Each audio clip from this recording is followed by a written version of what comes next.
Hi. This is accidentally the third take because my mobile phone storage just cut it. Whatever, can't change it.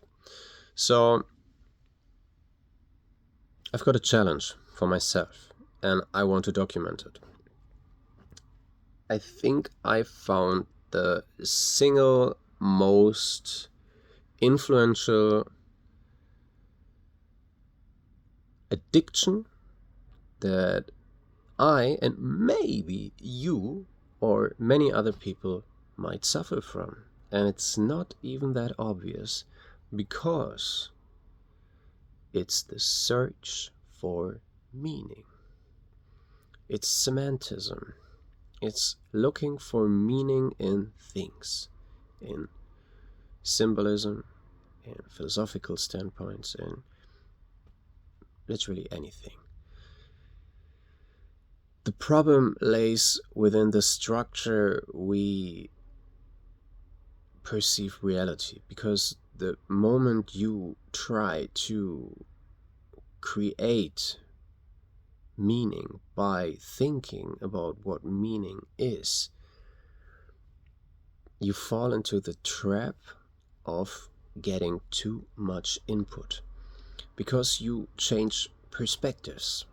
You change perspectives so many times. You listen to different people from YouTube, just maybe like myself, I don't know, or many other people like, I don't know, for example, Jordan Peterson or any other big YouTuber who are talking about those topics, no matter left or right wing, I don't care.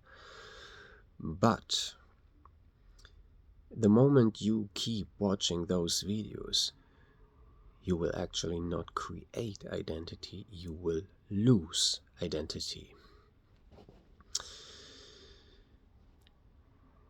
Your brain is not addicted to consuming. This is what probably I myself and many people mistake. We are in a time where meaning is something that is not anymore being created from within, but it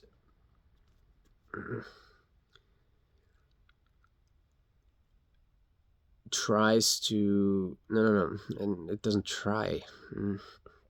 It's not created from within to the outer world, it's created from the outer world into yourself. And this is problematic because the moment you try to create meaning in your life and you get it from input, you become addicted to overthinking things.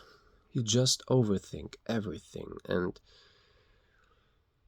that creates a very, very unhealthy loop in your brain where every bit of information you gather is potentially the piece your brain is looking to achieve the state of meaningfulness. But that doesn't work. It doesn't.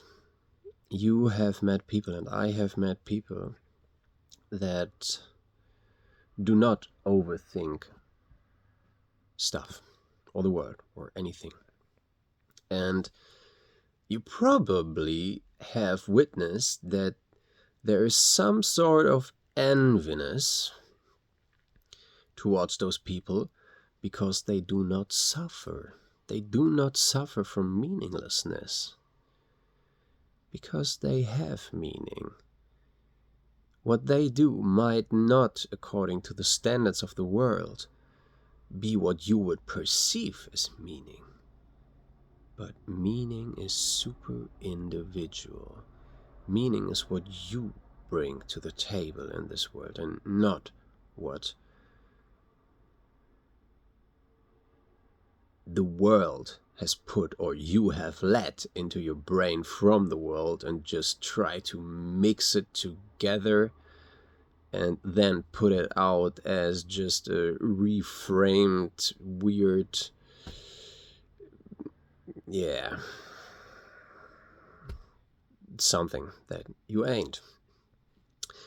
Meaning comes from being, from just being who you are. And to be who you are, you need nobody to tell you who you are. Nobody. You just need to be. And how do you are? You are you when you are in the present and not overthinking things. You are you when you do not try to rationalize why this perspective might be good or bad, why this political stuff is happening, and what the cause of this and that is. No, that's not meaning. Meaning is when you do not question every second of your life for is it right, is it wrong, because you just are. And I myself am right now in the exact state that I'm warning you of, because I am trying to compress what I've gathered from the world and put it out right now, but through a persona that is slowly fragmentating. I can witness how my identity very, very, very slowly starts to dissolve because I feel empty. I feel meaningless. I have no idea who or what I am. That might sound sad, and it might even be sad, but that doesn't matter. It's a withdrawal. It's a withdrawal from the search for meaning. And yeah, I'll probably, and this is just a wild guess, be able to get out of this loop within the next couple of weeks, because biologically speaking, your brain needs time to desensitize, whatever. I'm not native and I'm not really sure what the exact word is, but whatever, I think you get the point. You need to desensitize, yeah, and you just need to feel how it is to be. I'm repeating myself very, very often, but it's just for the sake of output. I want to have more output than I have input. It's I mean, imagine the Earth gets almost equally the amount of energy from the sun that it outputs into the space. If the output is very, very, very small, or would be way, way, way less than the input from the sun, and this is where we are speaking, I think, about the Goldilocks zone, the Earth would become inhabitable. And the same concept works for meaning, I would say, in a rather abstract way, but it does. You need to create output, and if you compare those two concepts, one might say, yeah, but what about the balance? If you do not get enough input, the Earth would freeze. Maybe that's the state where you have created a balance, but we, or I, and many other people are putting way, way, way more into our heads nowadays than we put out. And by output, I mean not repeating what we have gathered from other people, but from what you feel within and what you do. Yeah, it's if I just rewind what I've just told you now for 10 minutes, it doesn't make a lot of sense. It's very unstructured.